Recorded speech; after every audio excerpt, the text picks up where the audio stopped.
Une chanson douce que me chantait ma maman. En suçant mon pouce, j'écoutais en m'endormant.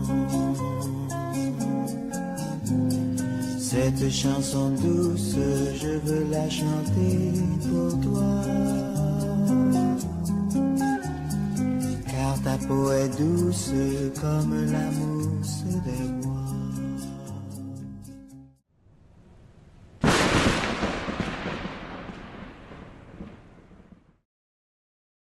Et salut à tous, aujourd'hui on se retrouve pour une nouvelle analyse concernant le livre de Leila Slimani ayant gagné le prix Goncourt, je cite, Chanson douce.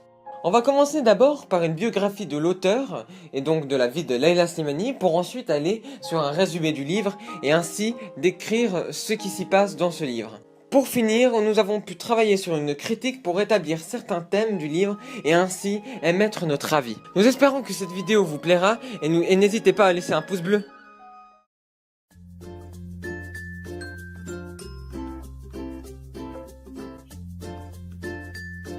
Bonjour, je m'appelle Leila Slimani, je suis née le 3 octobre 1981 à Rabat au Maroc. J'ai donc aujourd'hui 35 ans. Mes parents m'ont toujours parlé en français, donc je parle très mal l'arabe. Quand j'étais petite, je rêvais de devenir comédienne. Et quand je suis arrivée à Paris en 1999, j'ai suivi des cours pour réaliser mon rêve. Mais malheureusement, ça n'a pas bien fonctionné. Je me suis donc tournée vers le commerce en espérant y trouver ma voie.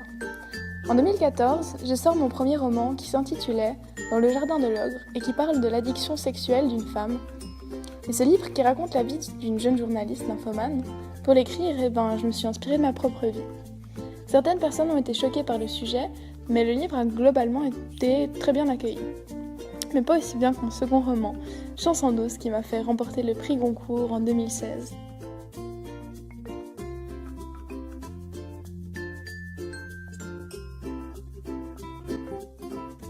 Je suis en plein dans l'écriture de mon troisième roman, qui parlera de la libération sexuelle au Maghreb. Tout un programme donc. Je suis mariée et j'ai un petit garçon qui a maintenant 5 ans. J'attends actuellement mon second enfant que nous nous réjouissons tous de voir arriver.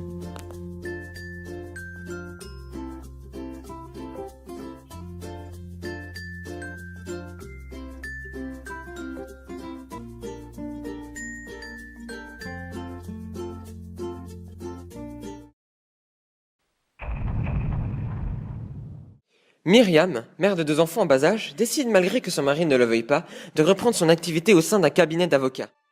Le couple, après un long débat parental, décide d'engager une nounou suite à un casting sévère. Pas une nounou sans papier, car c'est bien trop dangereux, hein. Pas de fumeuse, de voilée et pas de vieille. C'est pourquoi, finalement, cette nounou, c'est Louise. D'origine anglaise, elle saura tisser un lien fort avec les enfants de Myriam, nommés Adam et Mila.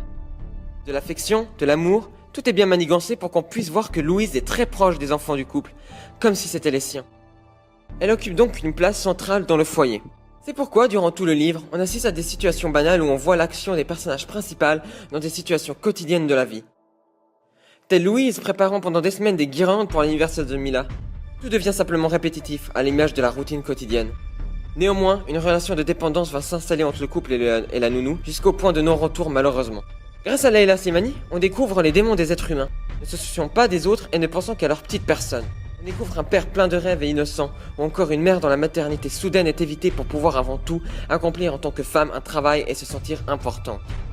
Tandis que la nourrice, au passé assez triste, accomplit un bonheur certain, mais se voit face aux difficultés de sa couche sociale, où personne ne se soucie d'elle face à une famille aisée.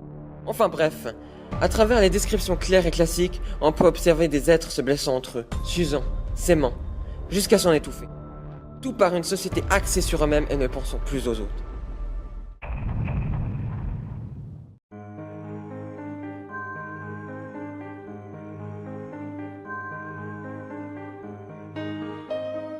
Ce livre aborde différents thèmes tels que la mixité sociale.